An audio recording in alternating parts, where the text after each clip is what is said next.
బాగు చెప్పుకోవాలి. ఊరోళ్ళ మీద జగన్ మీద పడి ఏడవటం ఎందుకు?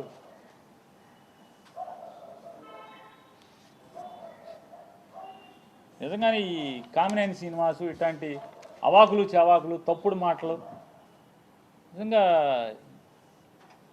చిరంజీవి గారికి విలువిచ్చి మర్యాద ఇచ్చి సొంత అన్నలాగా ఆయన్ని ఆత్మ అభిమానంతో చూసుకుంటే చివరికి పవన్ కళ్యాణ్ ఇట్లాంటి చాలామంది ఇట్లాంటి తప్పుడు మాటలు మాట్లాడి ఎన్ని నిందలు మోసాం ఈరోజు దాకా కూడా. దాదాపుగా ఒక 3-4 సంవత్సరాలుగా ఎన్ని నిందలు మోస్తూ వస్తున్నాం. నిజంగా చిరంజీవి గారు ఇవాళ రాసినటువంటి ఉత్తరమే పవన్ కళ్యాణ్ వాగినప్పుడే రాసి ఉంటే కనుక అతను నోరు మూతపడేది, జగన్ గారి మీద కూడా ఇంత విషం చిమ్మేటువంటి పరిస్థితులు ఉండేవి కాదు. సరే, మంచికో చెడుకో చిరంజీవి గారిని కూడా స్వాగతిస్తున్నాను. ఇట్లాంటి దుర్మార్గులు కామినేని శ్రీనివాసు, బాలకృష్ణ లాంటి తప్పుడు మాట్లాడేవాళ్ళు, దుర్మార్గులు, కిరాతకులు, నోళ్లు మూయించేటువంటి మంచి పని ఇవాళకైనా చేశారు చిరంజీవి గారు. ఆయన తక్షణం స్పందించినందుకు మనస్ఫూర్తిగా ఆయన స్వాగతిస్తున్నాం. ఆయన మాటల్ని ఆయన రిలీజ్ చేసినటువంటి ఆ ఉత్తరాన్ని, జరిగిన సంఘటనలు చెప్తూ, అంటే అంత గొప్పగా వాళ్ళని చూస్తే ఈ రోజుకి మేము తప్పులు చేసి ఉంటే, సినిమా ఇండస్ట్రీ పట్ల మేము తీసుకున్న నిర్ణయాలు తప్పుడు నిర్ణయాలు అయితే నారా చంద్రబాబు నాయుడు గారిని, పవన్ కళ్యాణ్ గారిని ఇద్దరిని నేను నిలదీస్తున్నాను. మేము ఇచ్చిన జీవో ఈ రోజుకి మీరు ఎందుకు ఇంప్లిమెంట్ చేస్తున్నారు? రద్దు చేయాలి కదా. మా నిర్ణయం తప్పుడుదైతే, సినిమా పరిశ్రమ పట్ల మేము తీసుకున్న నిర్ణయాలు తప్పుడు నిర్ణయాలు అయితే మీరు ఎందుకు రద్దు చేయట్లేదు? అదే జీవోను అనుసరించి వాళ్ళకి మీరు అందరికీ సినిమా రేట్లు ఎందుకు మీ దగ్గరికే రావాలని ఎందుకు కోరుకుంటున్నారు?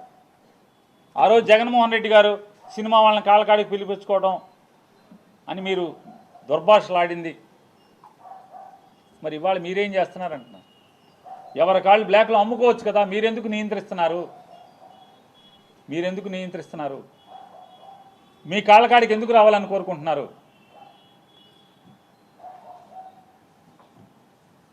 మీ కాళ్ళకాడికి ఎందుకు రావాలని కోరుకుంటున్నారు?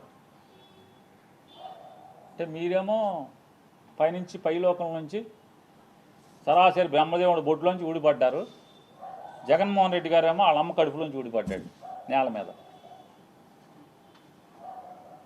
మీరు చేస్తే అన్నీ పత్తిత్తు కౌర్లు, మీరు చేసేవన్నీ. అతను చేస్తే పాప పనులు అవన్నీ జగన్మోహన్ రెడ్డి గారు చేస్తే. సిగ్గు లేకుండా అదే జీవోని అనుసరిస్తున్నారు. సినిమా ఇండస్ట్రీలో అదే సాంప్రదాయాన్ని, అదే రూల్స్ని మీరు ఎందుకు కొనసాగిస్తున్నారు అని అడుగుతున్నాను.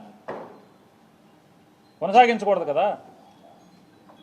జగన్మోహన్ రెడ్డి గారు ఆ రోజు కూడా చిరంజీవి గారికి, మహేష్ గారికి, అలాగే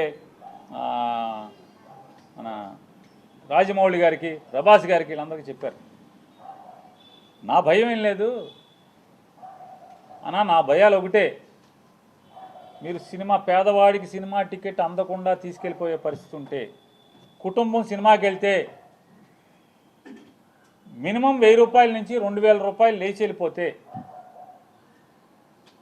ఇవాళ ఓటీటీ వచ్చేసినాయి, నెలకి 100 రూపాయలు కడితే చందా మొత్తం అన్ని సినిమాలు ఇంట్లో చూసే పరిస్థితి ఉన్నప్పుడు, టీవీ స్క్రీన్లు కూడా మారిపోయినాయి. అన్నీ ఓఎల్ఈడీలు, ఇట్లాంటి రకరకాల డిజిటల్ 8,000K 10,000K భవిష్యత్తులో ఇంకా మారిపోయే పరిస్థితులు ఉన్నాయి. హై క్వాలిటీతో, హై రిజల్యూషన్తో cinema sound system, effective sound systems వచ్చేసినాయి టీవీల్లో. సినిమా దెబ్బతినేస్తుంది. సినిమా థియేటర్లో కళ్యాణ మండపాలు గాను, కాంప్లెక్స్లు కానీ మారిపోయే పరిస్థితులు వస్తాయి. మీరేసుకుంటా సినిమా థియేటర్ దొరికే పరిస్థితి ఉండదన్నా, మీరు ఆలోచించండి అన్నా అని చెప్పి అందరికీ చెప్పారు. అందుకోసమే తప్పితే వేరే ఏం కాదు. సామాన్యుడికి ఇదొక్కటే మాత్రమే ఎంటర్టైన్మెంట్ అయిన, తెలుగువాడికి ఎంటర్టైన్మెంట్ అయిన సినిమా పరిశ్రమ మూతపడే పరిస్థితి వస్తుంది. థియేటర్లు ఉండవు, క్లోజ్ అయిపోతాయి థియేటర్లు అని చెప్పారు. అందుకు గురించి తప్పితే నాకేంటన్నా, మీరు ఎవరు సంపాదించుకుంటే, మీరు 50 కోట్లు తీసుకుంటే, 100 కోట్లు తీసుకుంటే నాకేంటన్నా? మీరు కష్టపడతారు, చేసుకుంటారు. ఆయన ఇంకో మాట కూడా ఆ రోజు చర్చలో మాట్లాడారు. అన్నా, మీరు సంవత్సరానికి ఒక సినిమా, 2 సంవత్సరాలకు ఒక సినిమా తీస్తే సినిమా ఇండస్ట్రీ కూడా, టెక్నికల్ టీం అంతా కూడా చచ్చిపోద్దన్నా. మీరు టెక్నీషియన్స్ అందరూ కూడా మీరు ఒక సినిమా తీస్తారు, కానీ మీరు సంవత్సరానికి 4-5 సినిమాలు తీయకపోతే టెక్నీషియన్స్ ఏమైపోతారు, క్యారెక్టర్ ఆర్టిస్టులు ఏమైపోతారు? వాళ్ళ గురించి కూడా ఆలోచించండి అన్న సినిమా పెద్దలందరూ కూడా. సంవత్సరానికి ఒక సినిమా మీరు తీస్తే, ఉన్నవాళ్ళు పెద్దవాళ్ళందరూ కూడా 4 సినిమాలు తీస్తే, 5 సినిమాలు తీస్తే అందరూ కలిసి, మరి క్యారెక్టర్ ఆర్టిస్టులు, చిన్న నటులు భోజనం ఎట్లా? టెక్నీషియన్స్కి భోజనం ఎట్లా? భోజనం ఎవడ పెడతాడు? ఇదొక వ్యసనం లాంటిది. దీనికి అలవాటు పడ్డాడు, దీనికి తప్పితే ఇంకో పనికి వెళ్ళలేడు. ఇవన్నీ చర్చ వచ్చినాయి. మీరందరూ 4 సినిమాలు చేస్తే బాగుంటుంది, ఒక్కొక్కళ్ళు సంవత్సరానికి కనీసం అని చెప్పారు కదా, మాట్లాడుకున్నాం కదా. ఇంత గొప్పగా సినిమా ఇండస్ట్రీ గురించి మాట్లాడాడు కదా. మీరందరూ విశాఖపట్నంలో స్థలాలు ఇస్తాను, ఇల్లు కట్టుకోమని చెప్పాడు కదా చిరంజీవి గారు. విశాఖపట్నంలో, రాజమండ్రిలో, కర్నూలులో, తిరుపతిలో ఒక్కొక్క స్టూడియో ఏర్పాటు చేద్దాం, ఒక్కొక్క ఫ్లోర్ కడదాం. మీరందరూ గవర్నమెంట్ నేను స్థలాలు ఇస్తాను, మీరు ఒక్కో చోట ఒక్కొక్క స్టూడియో కట్టండి, అంటే ఫ్లోర్ కట్టండి, షూటింగ్లు చేసుకుందాం.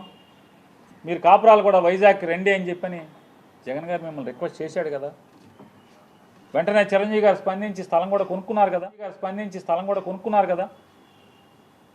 ఏ మాట కాబట్టి చిరంజీవి గారు ఆ రోజు జగన్మోహన్ రెడ్డి గారు పట్ల సోదర వాత్సల్యం, తమ్ముడు వాత్సల్యంతో ఉండేవారు. ఆ రోజు ఉన్నారు. ఈయన కూడా నా అన్న అన్నట్టుగానే ఆయన కూడా ఉన్నారు. ఇన్వైట్ చేయగానే